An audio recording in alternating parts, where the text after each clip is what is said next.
आज का हमारा टॉपिक है विभाज्यता की जांच के नियम, टेस्ट्स फॉर डिविजिबिलिटी।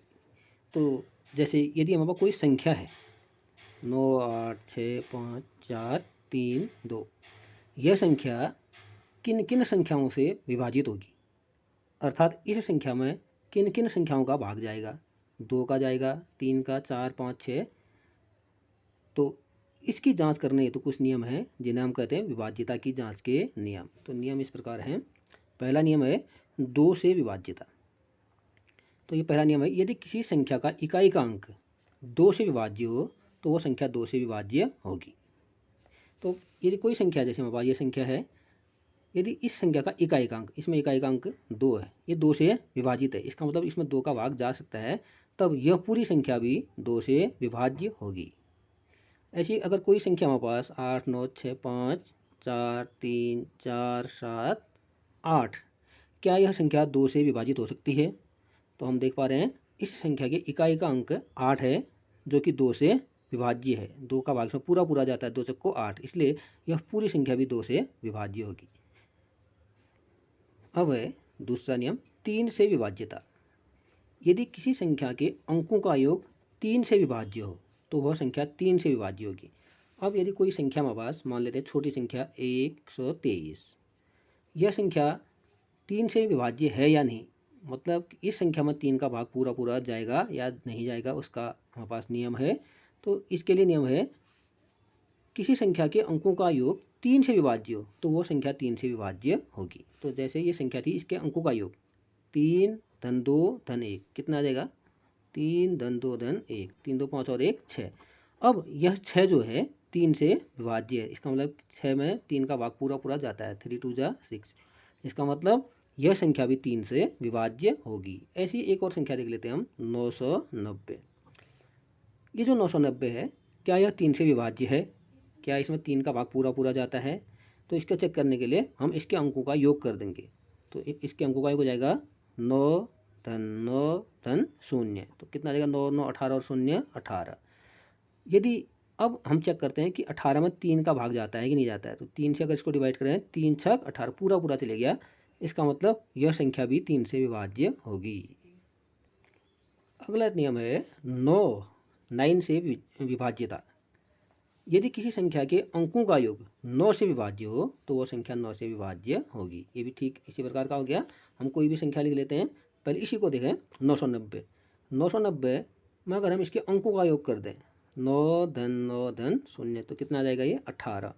अगर यह 18 9 से विभाज्य है, 9 का भाग इसमें पूरा जाता है, तो फिर 990 में भी पूरा जाएगा।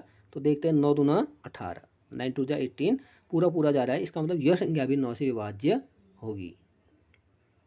ऐसे ही हम देखते हैं 3060। 3060, क्या यह संख्या 9 से विभाज्य है?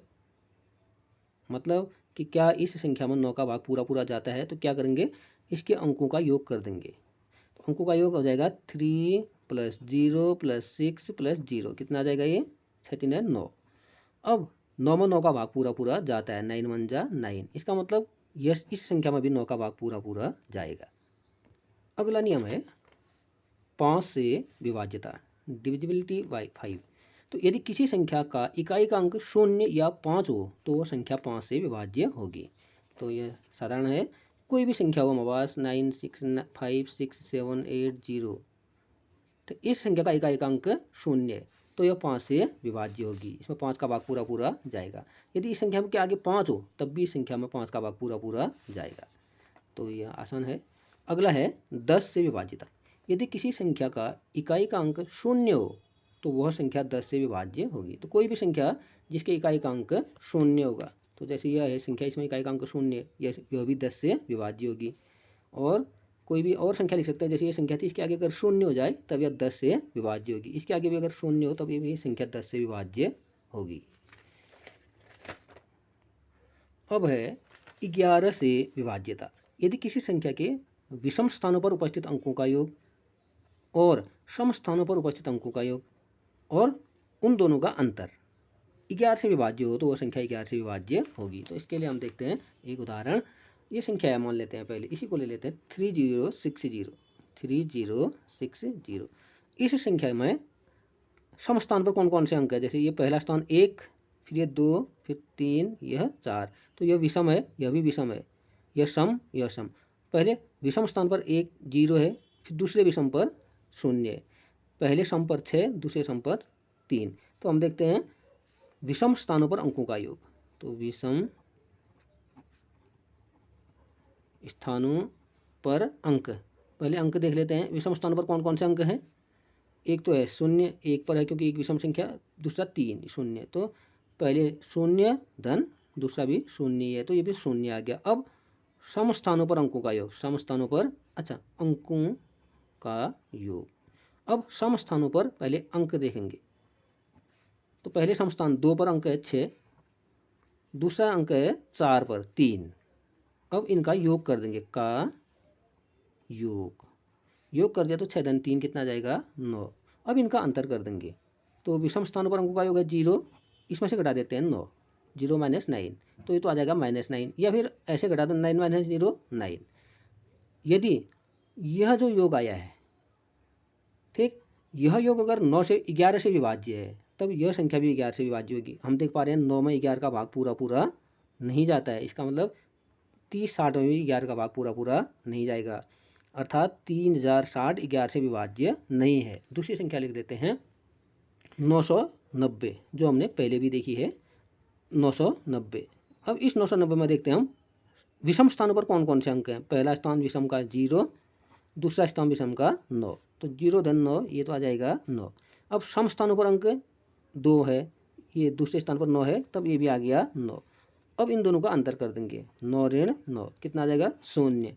तो जो 0 है वो 11 से विभाजित हो जाता है, 11 शून्यम 0, इसका मतलब यह 990 11 से पूरा पूरा विभाज्य है। अब है अगला नियम 7वां, 4 से विभाज्यता। यदि किसी संख्या के दहाई और इकाई के अंकों से बनी संख्या 4 से विभाज्य हो, तो वो संख्या 4 से विभाज्य होगी। तो फिर से देखते हैं हम, कोई संख्या देख लेते हैं, इसी को देख लेते हैं 1 2 8। क्या यह संख्या 4 से विभाज्य है? तो कैसे चेक करेंगे? दहाई और इकाई से अंकों से बनी संख्या देखेंगे। दहाई में है 2, तो पहली संख्या 2 आ गया, और इकाई पर है 8, तो दहाई और इकाई से संख्या बनी 28। क्या यह संख्या 28 4 से पूरा पूरा विभाजित होती है? 4 सत्ता 28, इसका मतलब यह संख्या 4 से पूरा पूरा विभाजित होगी। फिर से 990 देख लेते हैं। 990 में दहाई पर है 9 और इकाई पर है 0। यदि क्या यह 90 4 से विभाजित होती है? देखते हैं, 4 से भाग 9 में देंगे, 4 दूना 8, 1 बच गया 0 10, 4 दूना 8, फिर भी बच गया 2, इसका मतलब ये पूरा पूरा विभाजित नहीं होती। इसका मतलब 990 में 4 का भाग पूरा पूरा नहीं जाएगा, अर्थात 990 4 से विभाज्य नहीं होगी। अगला है 8 से विभाज्यता। यदि कोई संख्या 6 से विभाज्यता। यदि कोई संख्या 2 और 3 दोनों से विभाज्य हो, तो वो संख्या 6 से विभाज्य होगी।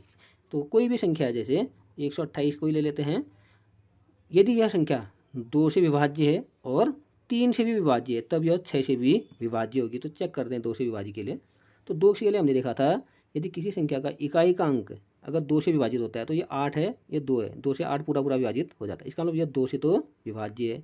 अब 3 से देखते हैं, 3 से 3 4 जा 12, 3 2 जा 6, 2 शेष हो गया, इसका मतलब 3 से नहीं है, इसका मतलब 6 से विभाज्य नहीं होगी। तो अगली संख्या देखते हैं हम 990।